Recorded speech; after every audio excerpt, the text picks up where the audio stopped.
I'm so happy that I learned to like books instead of social approval, because chasing social approval, man, that will always work out for the worst, especially in that environment. And those are the people you're trying to get the approval of. I just wanted to learn. Welcome to the Jordan Harbinger Show. As always, I'm here with my producer, Jason DeFilippo. On this episode, we'll be talking with my friend Ed Latimore. He grew up in the public housing projects in Pittsburgh, Pennsylvania, and he learned a lot. I mean, this is like a prison environment. He learned perseverance through adversity, but of course, he also became highly aware of himself and how much our environment affects us. And today, we'll discover what Ed learned from growing up in one of the worst environments in America and how he turned this upbringing into a set of advantages for himself. We'll also discuss why it's never too late to make big changes in your life and how to kick off that process if you're feeling like you're too old or you're too stuck to make that happen. And we'll explore how one of his biggest defeats resulted in a lesson or set of lessons in rebuilding from the ground up, and what we can all learn from the quest to kill our own ego so we can move forward. Enjoy this episode with Ed Latimore. Happy birthday today. 33, another year.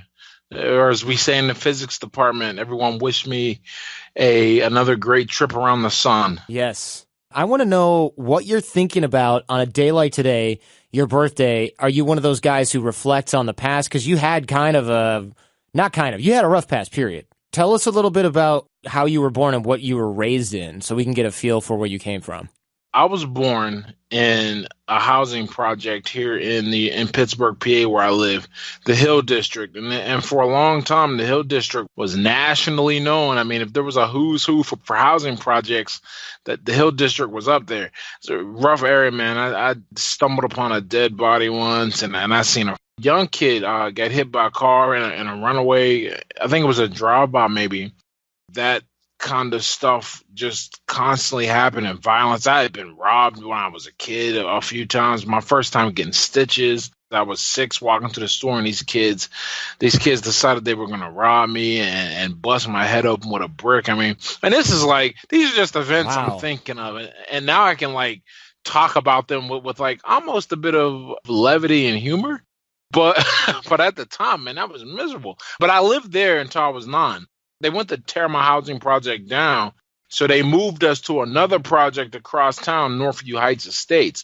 That place was so bad, they actually had gates around it to keep us isolated.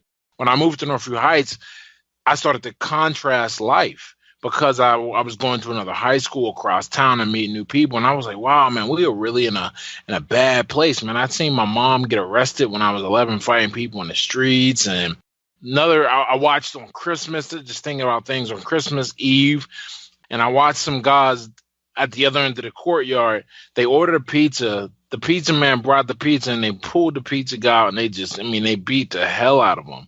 All for what? For the pizza and $40 on Christmas Eve. And, those were the types of incidents.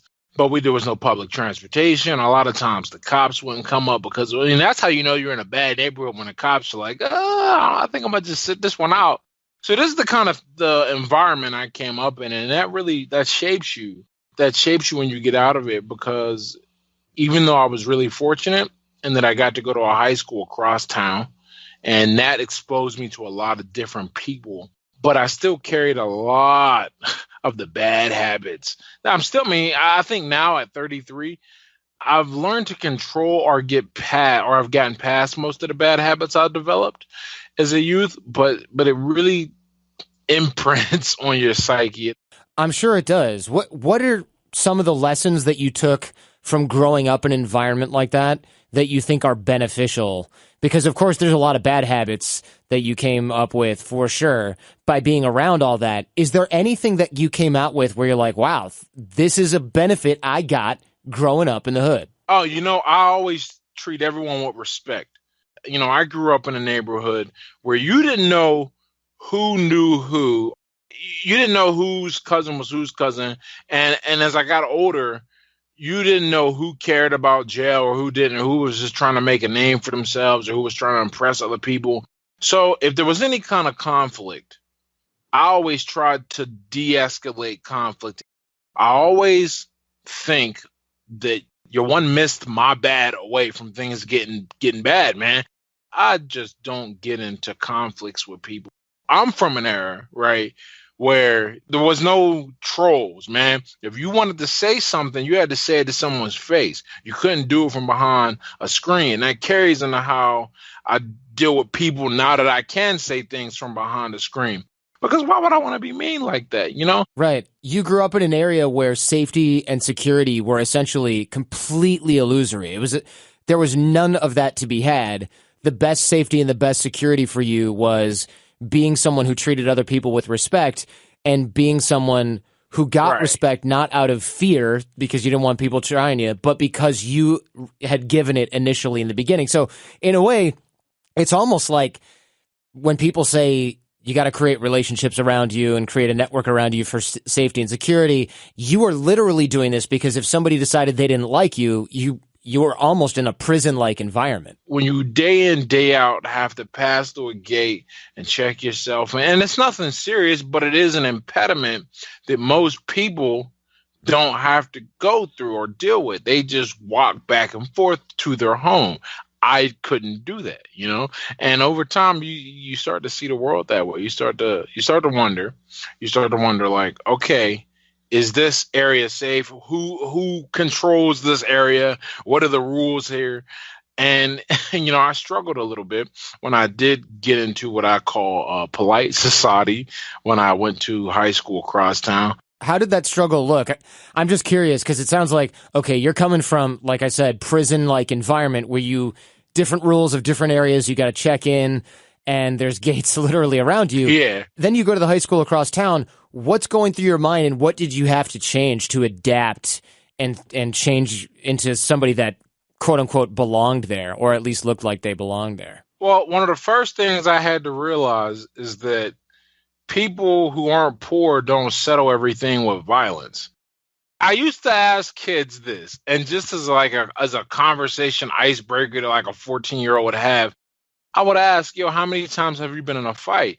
And after a while, when enough of these kids said zero, I was like, maybe I'm the odd one out here. Maybe there's something wrong with me. And then I get to this school across town and people are just so civilized. I just remember thinking, man, how nice is this? I don't have to like freak out. I can like learn and not have to worry about looking over my shoulder.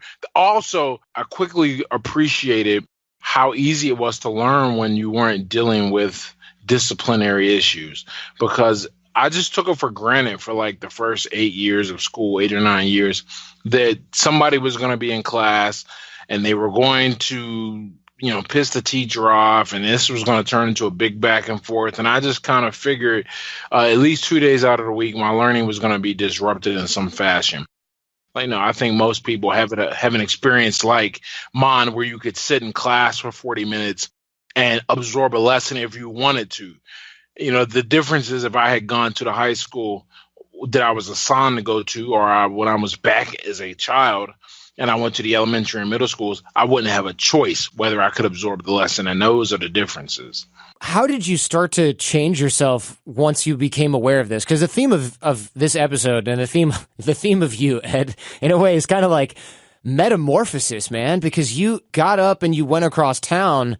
That in itself was a big move, but how did you consciously start to adapt to that new environment? Because it seems like it's got to just have been so hard to, okay, great, there's nobody disrupting class, but you can't just tell yourself one day, all right, I guess I don't have to worry about that anymore. I mean, you've been programmed with this and you still have to go home to it all the time. Right. And here's the thing, and I'm really fortunate about this.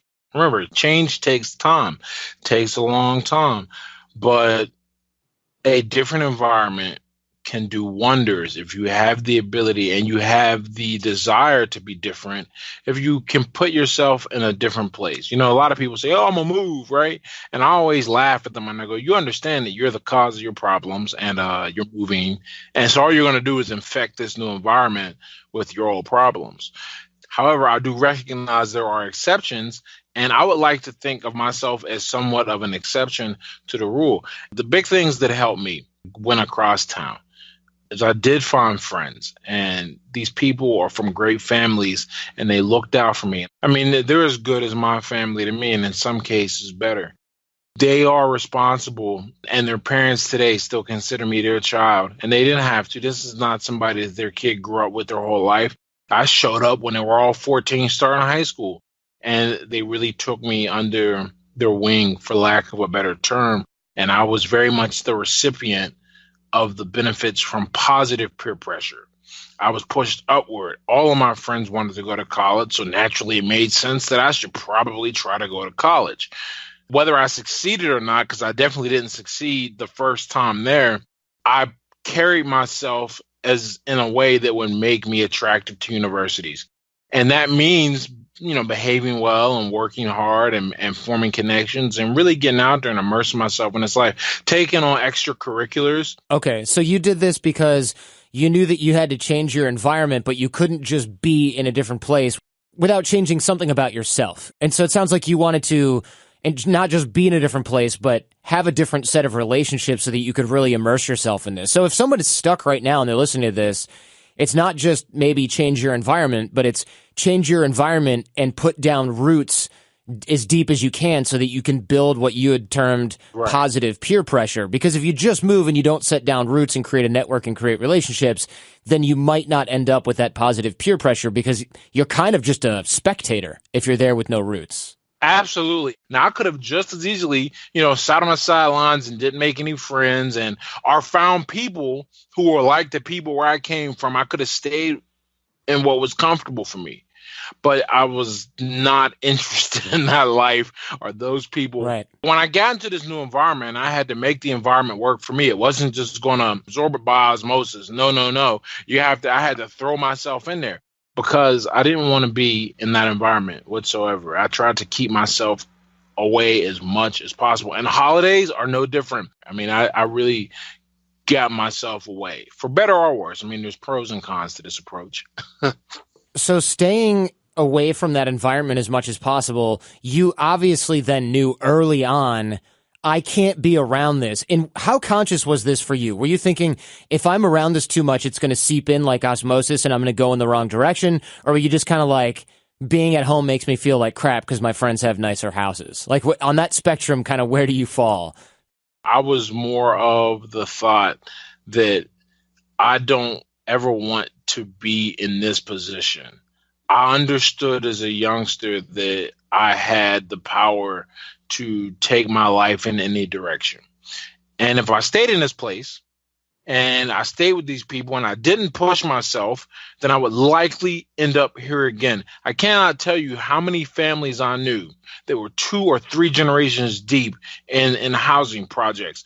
They turned 16, had a kid. The kid, turns 15, has a kid. So now you got a 31-year-old grandmother. And I seen that and I was like, I don't want anything even close to that for myself. So I wanted to be as different as I could be from the people around me and spend as much time away from them as possible. And it really worked out. I mean, I think some of us decide to be different, and for whatever reason, and it's never too late. But once you decide you want to be different from what you're surrounded by, man, you have to change it. You have to get away from it. It's so difficult to make a change in an environment that is actively working against that change. Yeah, amen to that. I completely agree there. If I'm listening right now and I want to change my environment, but I don't really know what the first step is, what is my action that I take? Because you started and went, I need to surround myself with different people at school. What if I'm 30 and I realize I am in a crappy environment? Where do I start the change? So you have to step away. You got to step away and kind of get a new frame of reference for yourself, independent of the old habits. So if you're 30 and you were like, man, I hate all these people around, I hate my job, and I go home, my friends are losers or whatever, the first thing I would tell you to do, man, learn to love yourself. You got to be alone. I had such a hard time being alone for a very long time. And by happenstance, I got forced into a situation where I got to be alone, or at least where I got to be in a foreign social environment. And this is after high school. In this new environment, I got to really sit and look at my thoughts and go, wow, man, I'm a person who thinks and wants to do this. I'm not just responding to my environment. I'm not just, okay, they did this, we're going to do this, and it's Friday night again. Let's go, let's go do the thing I say I hate so I can forget about the week I just had at the job I say I hate. If you want to change things, you got to start with something central to your frame of reference. Whether it's, for the more drastic risk takers, you quit your job and get a new job. That'll put you immediately into a new frame of reference. Mm-hmm. You go do something that lets you start redefining yourself, that lets you find a new frame of reference to work in. When did you realize that you had the potential to be something or be different than the people around you where you were being raised? Like, it sounds almost like I'm saying, when did you realize you were smart or something like that? But there's more to it, because there's a lot of people who grew up around you that were probably very intelligent. Some of them might have done something with themselves, and other guys, I'm sure people there that ended up in a life that they really could have worked their way out of, but didn't. When did you go, wait a minute, I'm too smart for this crap, I don't want to be here? Because at that point, I feel like that's when you maybe started working hard at building a life for yourself. But before then, why bother? But why bother, right? So I think no one's parents are perfect, right? Everyone's parents makes some mistake. I'm really fortunate in that, my mom was off in some areas, but one area she really was strong in is that she never let us feel like we were our environment, and we got that support. Different people can plant seeds at different points in your life in different ways, and I was just very fortunate that my mom, not a great disciplinarian, but did happen to drop that seed that I could learn things. I should read. I'm so happy that I learned to like books instead of social approval, because chasing social approval, man, that will always work out for the worst, especially in that environment. And those are the people you're trying to get the approval of.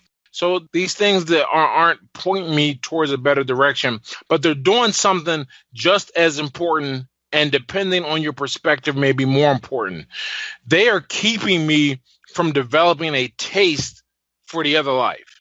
So you had all these different escapes. You just happened to choose nerdy ones, right? Which turned out to be a huge blessing. But all right, so you're starting to work your way out of this.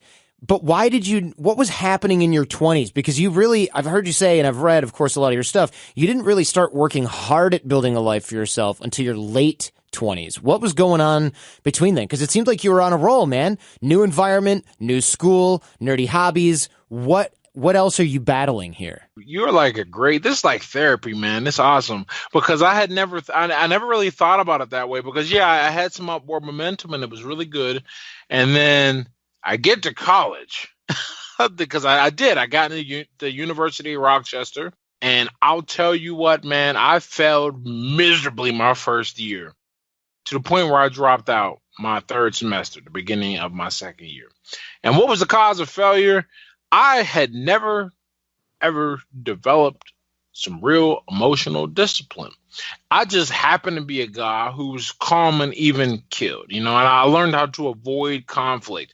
So in many ways, when you're not getting into trouble, it's kind of hard to tell, if you're together or not. It's like, it's like when they say, well, if you don't open your mouth, we don't know if you're stupid. That kind of deal. Well, if you don't ever get in trouble, we don't know if you have the makings of a troublemaker, as weird as that sounds. But I got to college and I fell in love with the booze and the girls. And those are two things that I did not have access to when I was a teenager. And for whatever reason, or when I was in high school, and I really just wasted, every time. Oh, man. It's kind of silly. Like, looking back on it now, man, it's so funny, like, thinking about my typical week at school, man. It was like, all right, let me figure out where I'm going to go party and drink out, or let's figure out what girl I'm going to try and get on. And it was one or the other, and it was alternate. And I'll never forget, because I played football, and they kept track of all of us. And I had a guy say to me, he was like, man, you're one of the smartest guys I met. You got the lowest GPA on the team. How did that happen? And I had a 1.2 in my first semester. Wow. You got to try to do that bad. That's like, there's no accident there.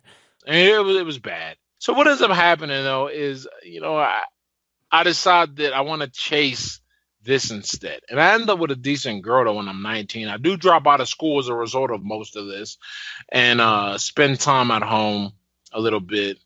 And by the time I'm at home, my mom had moved. There was no space for me.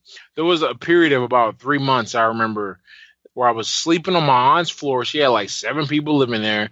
And to eat during the day, because I didn't have any money, I had perfected. I mean, I was a thief, man. I was a good thief too. I had perfected how to walk into the Rite Aid and look like I was browsing, and slide some Pringles down my pants or put a pop in my pocket. I mean, that's how we were living, and it's really, I'm not proud of it, but it's part of the story. You can't ignore the parts of the story you don't like. Yeah. But that's how it was, and so I really fell off, and I started dating this girl.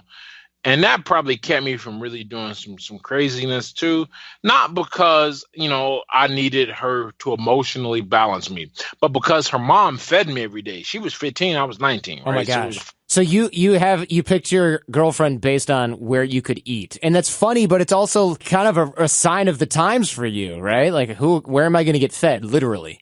I didn't do it on that intention alone, but one thing led to another. Next thing you know, I'm eating most of the time there for 4 years. So and it worked out. It worked out great. I didn't die of starvation. I didn't have to steal. I didn't have to don and dash often. So yeah, I hate the don and dash stories, man, because as an adult, someone who makes a living from other people spending money, right? It really pains me, like, to think that I ruined somebody's night in that regard. Oh man, and then just desperate, stupid stuff. But these are all just parts of things that we're going downhill. We're picking up lessons. Now I don't know they're going to be lessons one day. It's just, man, I really don't want to die, and I don't want to move home with my mom. Is that the right kind of fear? Is that the right kind of motivator, I guess I should say? Because if you're really thinking about, man, I hope I don't die or have to steal for my next meal and I don't want to go home because it's dangerous, is that kind of fear motivating for you, or were you looking forward to something instead? Fear is a tool, and fear is really amoral or neutral, I guess. Mm-hmm. And the same fear that can make you work and bust your ass for 4 years so that you can get a high-paying job so you never go back to a life of poverty is the exact same fear that can make you decide to get into the dope game and start moving bricks on the corner of illegal narcotic substances and land you dead or in jail. The decision's made out of fear of poverty either way. This episode is sponsored in part by Organifi. Jason, I've been messing with this Organifi stuff for a long time. They sponsored us a long time ago, and they gave us a bunch of green stuff and red stuff and all this stuff, and I just kind of forgot about it. I was using the green juice for a while, and I got more of it, and I started using it. And then I was traveling a lot, and I was eating crap or not eating at all, or, coffee for breakfast, coffee for lunch, and a fried chimichanga for dinner or something, and it was just like, all right, let's use this green juice. So I started using the Organifi green juice, and then I ran out. And I just realized, actually, I like this stuff, and I miss this stuff. So I got back in touch with them and was like, hey, can I mooch some more of this? And they sent me this huge care package full of all their new stuff, and I like it. I just do this instead of breakfast or an early lunch, and I kind of can't live without it at this point. They sent me that same care package, which I could not believe when it showed up. It was just tubs and tubs of, powders and this, that, and the other. And I started using the red juice every morning to go with my breakfast and my vitamins. And I tell you, I see a marked difference in my output every day that I take Organifi. It really just kind of, I don't know, it just kicks my ass and gets me going. There's a clarity that comes with it, I think. Yeah, it tastes good, which is nice, because you don't have to deal with like, oh, it's good for you, and you're like, ugh, like wheatgrassy kind of stuff. Oh, it tastes fantastic, yeah. Yeah, and it's organic. It's got 11 superfoods in there. It's got all the superfoods, but it's really quick and easy, which is what I care about more. I know I should probably care more about superfoods, but frankly, I just like having a little tiny packet that I can put in my pocket, and if I'm at some seminar or some event or blah, blah, blah in the morning, I can really just dump it into some water. It's like making tea. So you can get your green juice without a big mess. You don't have to juice a bunch of stuff. You can not break it ends up being like $2 a juice, which is more than I can say for most juices, which are like, you go get a green juice. Granted, you go get a fresh squeezed green juice someplace. It's like $13. Granted, That's I live ridiculous. in California, so I'm paying communist pricing, but still, it's too expensive. So I love this stuff, and you can get 20% off of the Organifi pretty much on anything on the site using the code Harbinger. Check it out at Organifi.com. It's Organifi with an I on the end, it's like a stripper name. Then probably gonna get in trouble for that, but I don't care. ORGANIFI.com and 20% off using the code Harbinger. Check it out and grab a bunch of the stuff. It tastes good, and everything I've tried from them is awesome. Support for the Jordan Harbinger Show comes from our friends at Rocket Mortgage by Quicken Loans. This is the mortgage company that decided to ask why. Why can't clients get approved in minutes rather than weeks? Why can't they make adjustments to their rate and term in real time? And why can't there be some sort of client-focused technological mortgage revolution? In other words, why can't you do mortgage stuff online instead of with a giant stack of paper at a bank? I think that's what they mean by this. Quicken Loans answered all these questions and more with Rocket Mortgage. Rocket Mortgage gives you the confidence you need when it comes to buying a home or refinancing your existing home loan. Rocket Mortgage is simple. It allows you to fully understand all the details and be confident you're getting the right mortgage for you. Whether you're looking to buy your first home or your 10th. And Jason, whenever I say 10th, I'm always like, wow, that's amazing. I know people now, when I started talking about this, a lot of people email and were like, oh, I have 10 properties, and a lot of them are income based, and they're using Rocket Mortgage as well because it's really easy for them to check this stuff even on their phone. And with Rocket Mortgage, you get a transparent online process that gives you the confidence to make an informed decision. Rocket Mortgage by Quicken Loans. Apply simply, understand fully, mortgage confidently. To get started, go to rocketmortgage.com/Forbes. Equal housing lender, licensed in all 50 states, NMLSconsumeraccess.org number 3030. That's rocketmortgage.com/Forbes.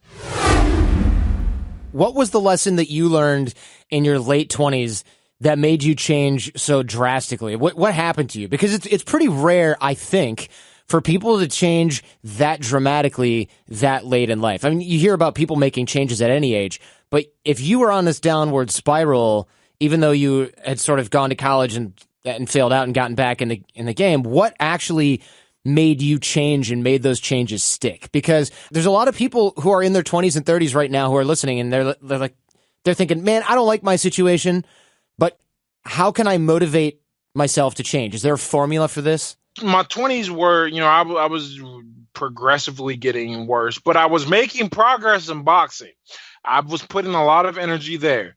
And so much so that I beat a guy named Dominic Brazil, who ends up going on to represent the United States in the Olympics, in the 2012 Olympics. And because I beat him, I got selected to be in his group in LA, and I had all my training paid for. I had a great apartment. Life was good, man.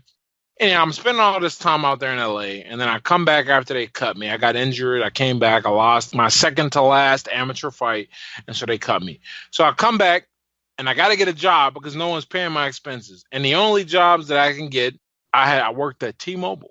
I was selling phones at T-Mobile. Now, I don't know if that was the only job I could get, but I wanted to alleviate the stressful situation as soon as possible because I needed to get some kind of some income, some kind of revenue stream, right? So got this job at T-Mobile, and I'm making maybe, I think it was like $11 an hour, and that's plus commission. And I'll never forget, man, I was sitting there one night, and I was just like, this is miserable. I was closing a store by myself. It was cold, and I said, I need to do something. I need to change this now because I don't like this. But at that point, I remember standing there in that empty T-Mobile, being frustrated, closing out the till and making sure everything balanced. I said, I got to change. So I put a lot of research in. I looked, and I enlisted in the National Guard so I could have that on my resume. 2, so I could get some skills with whatever MOS I select. And 3, to get money to go to college because I was going to go back to college. I said, and now you're going to get it because I don't want to paint this picture like I made this decision and I was super confident. I was like, no, we'll figure it out. We'll learn the math because I wasn't going to go back for just anything. I wanted to go back for something focused, some quantitative discipline, STEM, right? And so I was going to go back for math. That was the plan. I ended up going back and ultimately my degree will be in physics. I get this May. I just was fed up. I was putting things on hold and thinking that it would work out or I get a break. And then I said, no, if you want to make a change or you want change to happen, you got to make the change. So I enlisted and I didn't know what was going to happen. I had just met my girlfriend and I said, if she leaves me, that sucks. But what will really suck is if she leaves me because I'm broke and I don't have any ambition. So I bit that bullet and, it turns out it worked out. But that's what sparked the change. That's what sparked the initial change. I was just frustrated. And I said, if I don't do it now, what am I going to do it? And I said to myself, the time's going to pass anyway. Am I going to turn 33? Look, I'm 33 today. That just happened to be the number I always used. But I said, am I going to turn 33 with more prospects than I have now? Or am I going to be in the same position? Because I'm going to turn 33 anyway. So I said, okay, let's do this and let's make it happen. So you decided, all right, the time is passing. I can either work my ass off and get through it, or I can while it away and end up like all these people I grew up around in the projects. But I got to ask how a kid from the projects decides to become a dual physics and math major. Did somebody encourage you? I mean, how did you even know you're smart and who's encouraging you? How did you get into that? It sounds like it's because I get it. People go to college and like, oh, I want to study being a dental assistant or something like that. It's like, okay, and you're like, no, I want to go into this super hard field of study. And I'm like, you're just like, you're like, oh, projects and ghetto or college. No, this is more like projects and ghetto or the Big Bang Theory. How'd this happen? Why physics and everything? So first of all, spoiler alert, I'm not a brilliant math student. One of the reasons, because I tutor kids on the side in science and math. I just love doing it. I actually don't even need to do it for money, which is great. I just love doing it. But one of the reasons why I'm so good at it is because I was a horrible math student. I mean, I went into high school so behind because of the way middle school was that I looked at my transcript because for whatever reason I had to get my high school transcript when I transferred from a 2-year to a 4-year university. And I looked at my maths and I was like, man, I know it was bad, but damn, man, there were D's on here and C's. And then I tried to do calculus. It took me 4 tries to get calculus. On the 4th try I did, but the first 3 I failed. It's not all academic reasons, but a lot of it, But I really wanted that. I wanted that because in my mind, I said, okay, because the way I think, the way I approach problems is, okay, here's the end goal. That's where I need to get to. Okay, what do I have to go through? Do I have to go through fires? Do I have to go under the bridge? Do I have to answer 3 riddles? Whatever the trials are, then I just prepare for them. So I said, okay, I need to go to college for something that's worth a decent salary. I looked up all the salaries. I kept trying to get around it, but it all kept coming back to math. So I said, okay, I got to learn math. So after I enlisted in January 4th, 2013. I spent the next 6 months every single day doing problems, shoring up my math gaps and weaknesses. I mean, really, I relearned all the math from like basic geometry all the way up to why integration works. And I really spent a lot of time doing problems. Thank goodness we live in the internet age. It was super easy to get problems sets to work and to see tutorials and things like that. I really took initiative for my learning, maybe for the first time in my life. Who is encouraging you at this point? No one's encouraging me. At this point, I am 27, 28, I guess, looking at my future and going, you know what I feel like when I think about this moment, when I'm looking at my future and making these decisions and in my head it's all dark and cold. I can project into the future. I know I don't want to be some 33-year-old bum making $12 an hour who's so unhappy to go to work, but has to go to work to make the rent, and that he's sharing with 2 other adults who made other equally foolish decisions. I saw that. I projected it. I don't want to be disliked. I want people to look up to me. I always wanted that. I wanted to be respected. At this point, it was easy. And it seems easy, I guess. I guess I'm saying it's easy. But what I mean is, when I say it's easy, I mean that there were no other decisions that made sense to me. It was go do this. Go do this. At the very least, a worst case scenario, fail trying to make your life better. But to just accept this situation, even if you were terrible, and the first time you went, because I used to say this, I say, the first time I went to college, I was emotionally immature. I got sucked into the scene. Okay, cool. But that was when you were 19. Well, you're 28 now. What's your excuse? And I didn't have one. I couldn't make one for myself. So all that was left was the course of action that was going to get me closer to being the person that I wanted to be, the person I believed I could be. So you used this sort of almost like visualization or projection, and then you saw the scary future, and you used that fear of mediocrity or going, quote unquote, back to where you came from. And that way, with at the projects and things like that, you use that fear to motivate you forward. And that's how you ended up dual physics math major, fluent in French, getting into the boxing thing.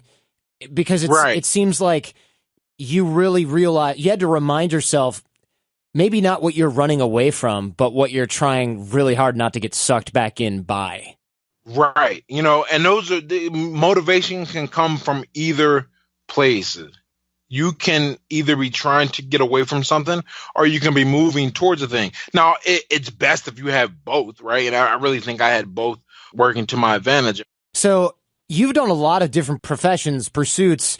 You're definitely a polymath, right? Chess, boxing, electrical engineering, physics, French. Do you have a heuristic for deciding what you want to pursue? How do you decide what to get into? I know it's not just flippant. What's the decision-making process? Why do I choose these things? I originally chose math. I decided, after I went to this thing called BMAT at Fort Lee, Virginia, which is basic mechanical and electronic theory for the MOS that I got in the military, which was a 94 Alpha, or a Land Combat and Missile Systems Electrical Repairer. That's a mouthful.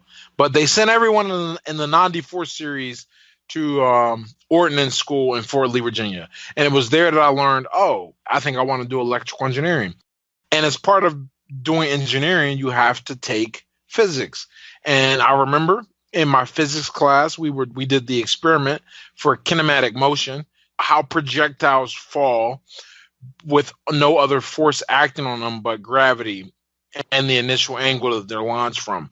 And I remember my projection was right. Like the bee landed where I said it would land based on numbers. And I was like, oh, that's cool. That's what I really want to learn. That's magic right there. So that's how I ended up with physics. As far as boxing, I was wasting my life, right? Because I didn't start boxing until I was like, I think 22 or 23. I can't remember which one. But prior to that, I wasn't doing anything.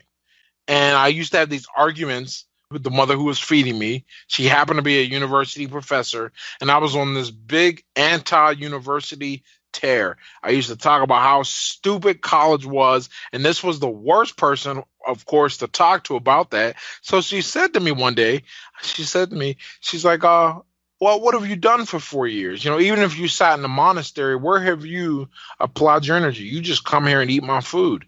And then she threw me out.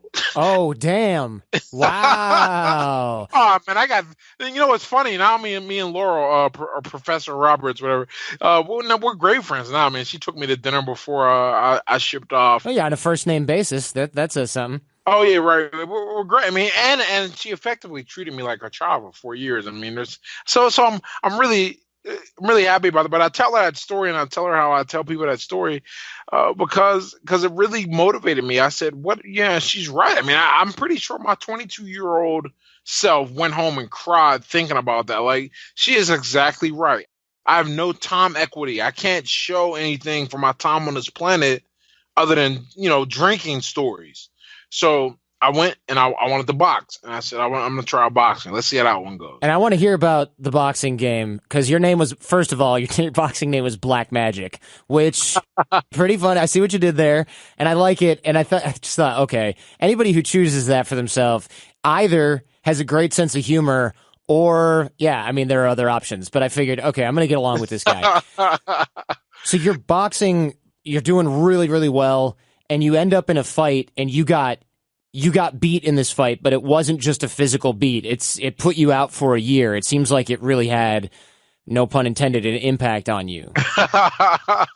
Oh man, aside from what we eventually realized was a concussion, I was financially devastated. Not because I was blowing money, but I mean, you don't make that much money in boxing anyway. I was making more than the average boxer at my fight level. But now that was gone, so I needed to figure out what I was going to do for money, which led to me, figuring out online business and tutoring and things of that nature. I had to do that. I needed to see if I even wanted to fight anymore. But to do that, I had to determine if I had reached my limits, because boxing's weird, man. It can get in your head. Just because, losing one fight isn't the end of the world. It shouldn't be anyhow, but a lot of fighters treat it that way. And then I realized why, man, because now I was effectively, starting over. Yeah, you kind of fell off the mountain. So take us through that. When you got beat in that fight, what was your first reaction? Did you feel immediately like you were starting over? Because I think we should really deep dive into this, because for sure, if you fell off the mountain where you were on the top, man, you were feeding yourself boxing, people were giving you props, and rightly so. You're crushing the fights, and then you end up falling off the mountain. You get a hard beat, and now, of course, this is something you look back on almost fondly. But what's going through your head at that point after you lose this fight? Oh man, one, what am I going to do financially? That was the biggest thing. Two, am I really hurt or not? Because even though I was like down and out, right, at that moment, I never really questioned coming back to fighting. It wasn't until, at least at that moment I didn't. So the money, my body, now at this point, I wonder, I'm going to end up spending the next year realizing that the reason people follow and like and engage with me has almost nothing to do with the boxing directly. But I don't know this. Right. I think that I've built what I've built based on the fact that I throw punches. Right. So you created a story in your mind where other people valued something about you, and then once you had felt that had been taken away, you felt that you lost the value. But really, people valued other things, and you didn't lose it. Right. I really, and I hate that I did it, but I really made my identity a boxer. I mean, and it was never that way. It was never that way, not for any moment, but it just kind of, as you're accelerating, you get people interested in you who are like legit people. I mean, everyone knows who Jay-Z is, right? Everyone knows what Rock Nation is. If you're not grounded, and I thought I was grounded, but I started to see myself as something more. If you ain't doing anything and you make a mistake, there's no penalty, man. There's no rate, there's no distance. But I was like, that fight and then the next fight was almost certainly going to be in Vegas or Madison Square, and I was like, oh, cool, we'll just get through this guy. Nah, it didn't work out that way. I wasn't focusing on the things that were important. How did you get through this? You list these important lessons like perspective, people, and the willingness to face fears. I would love to get into some of this stuff.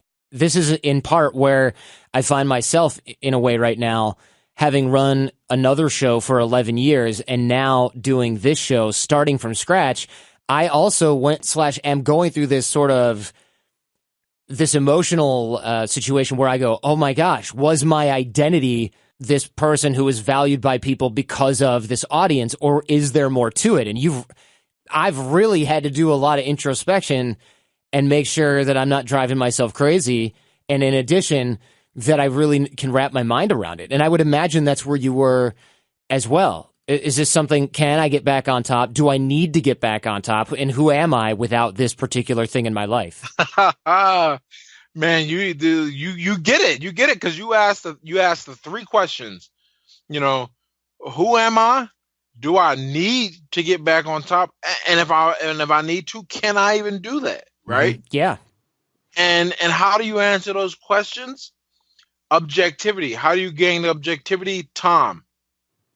It took me probably a little longer than it should have, but whatever. It took me 10 months to watch my fight. And it took me that long because I couldn't bear to watch myself get crushed. I couldn't watch and listen with the announcers. I actually still haven't listened to the announcers. I probably should do that. But the point, though, is that I needed to be able to look at the event and kind of analyze it. I couldn't because my emotions were too caught up in it.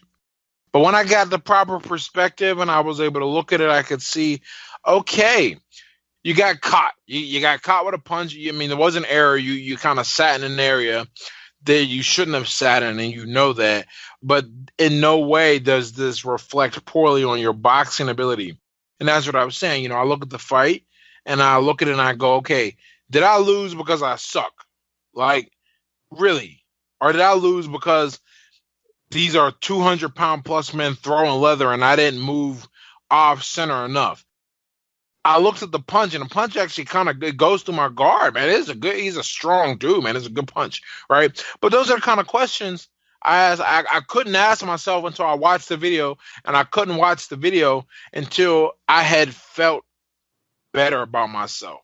If we're going to apply that to, like, what you're talking about, wondering if you got this audience or you have the show, well, yeah, you're not being knocked out. You're not going to step away from not doing the show or anything. Oh, I thought about it. Of course you thought about it. Yeah. We all think about it.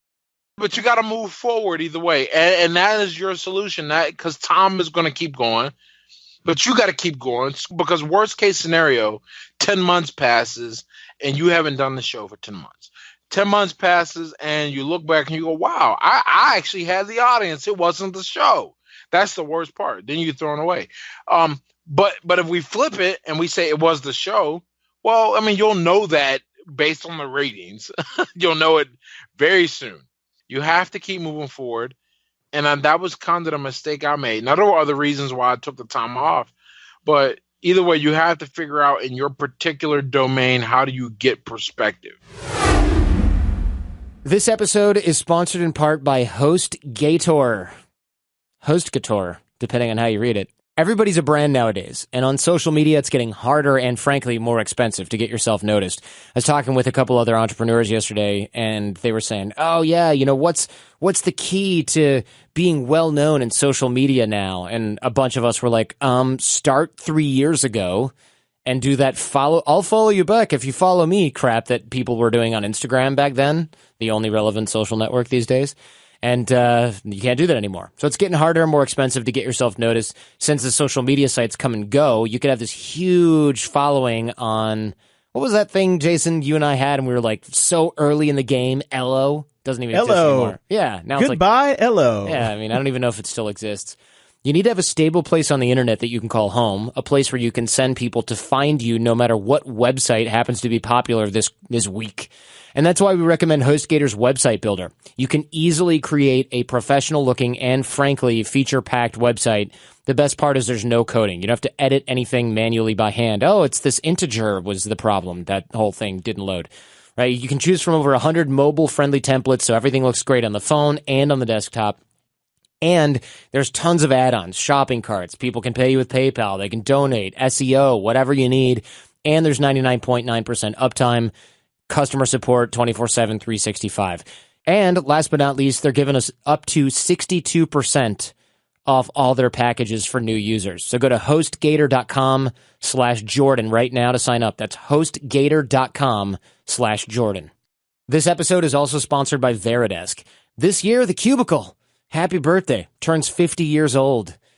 Those hail from an age when work was done on typewriters and smoking at your desk was the norm. Ugh. Can you imagine? Yuck. Yeah, man. No, I can't. Now, of course, sitting is the new smoking, and people who want to stand up and work for a little bit, they can collaborate, feel energized, got to stand up, sit down. You can't really. I mean, you can't. You're stuck in your cubicle in your little folding chair or whatever the hell they give you.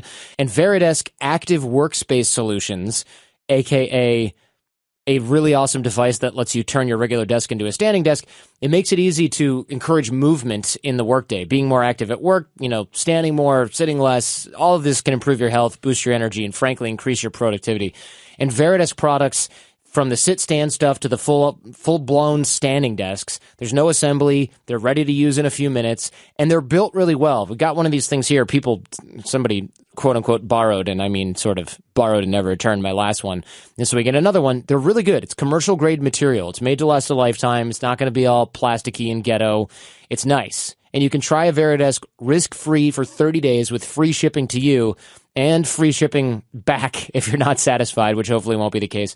See it for yourself, Veridesk.com. That's Veridesk.com. It took you 10 months to watch the video, and you realized that you had to face your fears to move forward. And you mentioned feeling better about yourself, and that's what gave you the courage to face your fears and watch the video.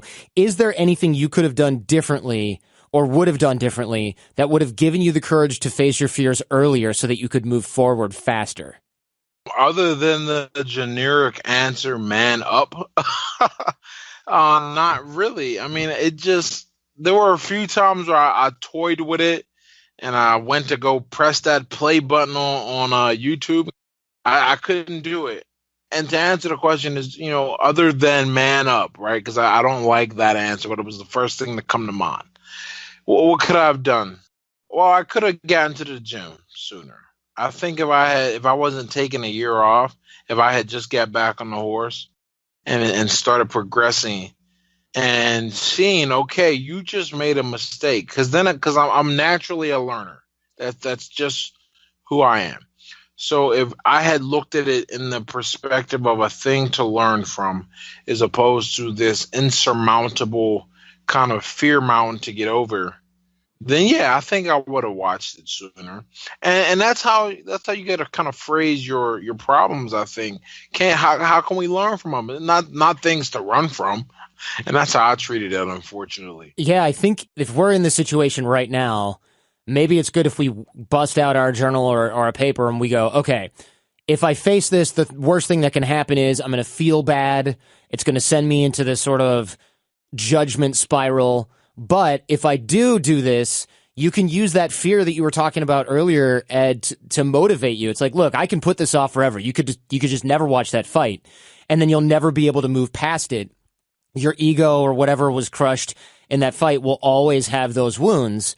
And right. And you can map out where that takes you, which is avoiding this particular feeling. I mean, you must have known that you had to go through it. You weren't just one day like, oh yeah, I guess I'll watch that fight. No, you were actively avoiding.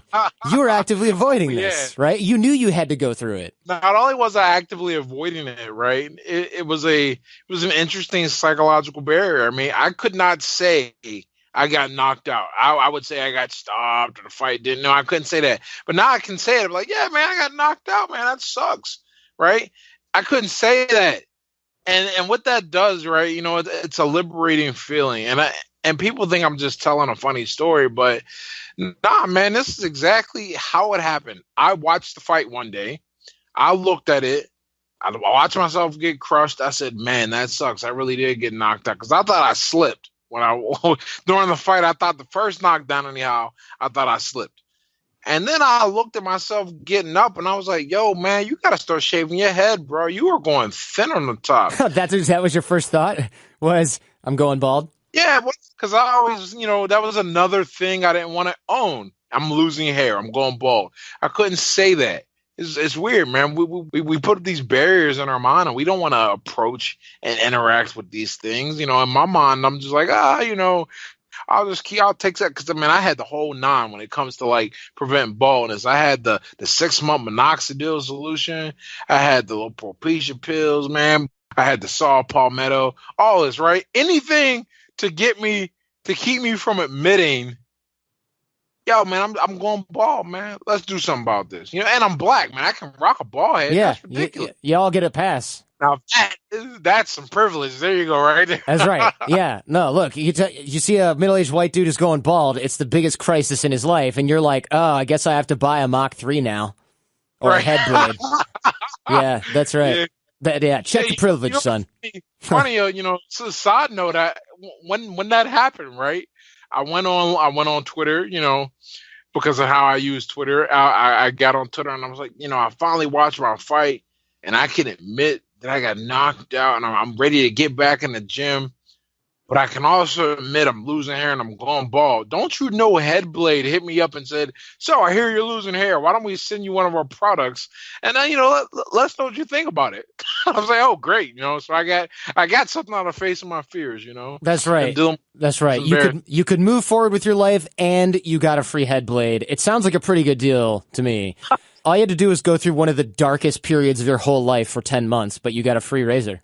Goodness. And I distracted myself in a lot of ways, and in a lot of good ways. Fortunately at this point, I don't drink, right? So that was never even an issue. So I poured myself into proving that I was a strong academic and that I was a good writer. And I got to spend a lot of time just hanging out, with my girlfriend and just really having a good time in life. But I'll tell you this, when you're running from something, you might forget you're running, but your emotions don't. What do you mean by that? That's really interesting. What do you mean by that? I can mentally put myself in all of these different places, right? But if I have an emotional wound or an emotional book that is unbalanced, it's going to show up when you least expect it. Like in dreams. I'll be like, man, I wasn't even thinking about that. Well, it doesn't matter. You haven't dealt with it though. And I didn't deal with it. And so I would, every now and then it would bug me, or someone would make a comment on Twitter or Facebook, because the internet never lets you forget anything, right? Mm-hmm. And it would bug me, and I was like, man, why does it still bugs me? So I had to face it because if for any other reason, man, I didn't want to be an emotional slave to someone just mentioning that I got knocked out. I mean, now when someone tries to tries to say something, I'm like, man, do you understand? You're anonymous, and I made almost six figures to lose on TV. Like, have you even been on TV? Like I can say these things and have a fun time with it, but I did not have that kind of reaction to it before because it did bother me, because it was an emotional wound. And until I admitted that and then faced it, I couldn't move past it. But now that I moved past it, I can have fun practicing in the gym and everything, and it's just, it feels better. Sometimes but it's got to heal. There's wounds you got to heal, and then you get back on the horse. And you mentioned perspective. I think we can gloss over this a little bit, because perspective was you watching news stories of people in Syria, school shootings, and really you got kind of a reality check on, you just lost a fight, you were embarrassed and broke, but you could go home and continue to do something with your life. And a lot of these people in the news did not have that luxury. I would ask, how do we go get perspective and get it in time to save our sanity if we're in a rut? Like, do you think that this is the sort of thing we have to develop all along, perspective, or is this a sort of medicine that we can use in the moment like you did? I think gratitude is a muscle, because gratitude and perspective, to me, those are slight differences in the same kind of idea. I guess gratitude would be more like an attitude you have about a thing, while perspective is a way you see it. You have to start asking yourself and really start looking at all things in your life that bring you distress or misery. And you look at that and you go, okay, could this be worse? I mean, people don't like asking themselves that question. Could it be worse? Well, sure, it could be worse. I could think of 10 ways. If we're having this conversation and it's not behind bars or underneath the ground, buried, I can think of 10 ways this could be worse. Easily. And even if we're in jail, I could probably think of 5. But the point is, you got to get a universal perspective, a universal way of seeing the world. We all work in our own frame of reference. So for us, when a thing gets bad, it's the worst thing in the world, because what else would it be? It's our world. The remedy to this, the way to develop perspective, the way to have gratitude, is to take in frames of other people, to take in frames of the world, add more to your experience, see more things. I mean, I used to think I grew up dirt poor, but it wasn't until I was in the Dominican Republic in Puerto Plata, and I was helping people. I was laying cement so people could have floors, and I'm like, whoa, they ain't even got floors. All of a sudden, my whole perspective on poverty changes. right? Right. Because now I have more in my frame of reference. So that is the thing we have to do. In two parts. You got to go experience and interact with the world and see different things, read about different people, talk to different people. One of the things that I always kept perspective on, I happened to work in a homeless shelter for a few months. Yeah, you realize, okay, it could be worse, right?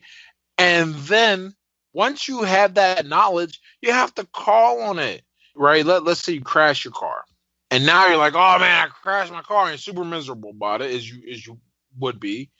But are you gonna ruin the rest of your day? Well, you will if you don't remember that, you had a car to crash. Hopefully you had some insurance. I mean, you have a job too, so you can get another car. I mean, already this is just me looking at the ways to keep perspective. Right. And in talking to you, that helps me clarify the idea. Perspective is what allows you to keep your mood from getting worse, and gratitude is what allows you to increase the feelings of goodwill that you have about a situation. I found that as I look around and appreciate the things I have, I tend to appreciate them more. That sounds obvious, but maybe it's not so. That's how people end up selfish and materialistic, is that they don't look and they go, wow, man, I already have that, and I'm really fortunate to have it. So I'm taking a perspective that I cannot have it, and then I'm appreciating it. I'm being grateful for it. So I'm increasing the good feelings. I'm moving away from the bad and moving towards the good in terms of how I emotionally connect with an event or an object or a person, those. So if we find ourselves in this type of situation and we have to get perspective, we have to do it at a conscious level. So maybe, and again, as people can start to tell, like, I'm a fan of journaling and writing things down. If you really have to force yourself into that perspective, it might be good for you. Your action step would be to write down 5 or 10 things that happened today, even if it's a terrible day, like you crashed your car, but I wasn't really injured and nobody got hurt. Like, those kinds of things, you can really look on the right side of this. That is so awesome. And that is not easy. That is a practice. That is a practice skill. Especially do it in the moment. To go, oh goodness, I'm so happy that, this wasn't here or that wasn't there, or it could be worse, So your action step would be that when things happen like this, you really have to develop the reflex of, oh my God, this is terrible. But what are 2 or 3 things that came out of this that are positive, even if these positives really are sort of a shade lighter than the negative that you're dealing with? Because if you build that reflex, it changes the direction of your thinking, right? Instead of just thinking about how terrible it is, you literally have to rack your brain to find out 2 or 3 reasons why there's positives out of this, which your brain really won't be able to think of both of these things at the same time. So instead of catastrophizing, you start to think about the positives. I love the way you say that. I tell that to people all the time, that when you are focused on the gratitude, when you are trying to be grateful, it is very difficult to focus on the negative. And in fact, very difficult. I think it's impossible. It may be. You put your mind on what you are grateful about in this situation, and it will keep you from focusing on what you are sad about. Because, both of those things, they're just facts, right? If what happened, and more importantly, what didn't happen. And what do you focus on? Do you focus on the fact that you just lost a $9,500 car? Or are you grateful that, you're not going home in a paddy wagon? So you mentioned people as well, and that you had great support around you in this dire time that you were in need. And even on social media, you were afraid people would eviscerate you, but you got a lot of support from your family, your friends, your fans. If you went through these dark period or a dark period again, what would you change with respect to the people around you? Would you change the type of people that you surrounded yourself with to recover faster, or do you think you had the right mix? I'm a bit of a small bit of a loner by nature. And I think one of the worst things I did is I didn't get out with my friends enough. And I don't think I spent enough time around them. It's just like every day I'm grateful to be here, and that helps, but I didn't get out there with my friends. I spent a lot of time interacting with people on social media and with my girlfriend, but I did not spend enough time with the support system that has supported me from the door, from the ground up. Guys that I love so much that when I won my 10th fight, I took my purse. I didn't spend a bit of it on me. I just bought everything. I bought them a bunch of Christmas gifts because I wanted December 10th. I was just like, I love you guys, man. You've been here for me from the beginning when no one believed in me. So I should have spent more time around them.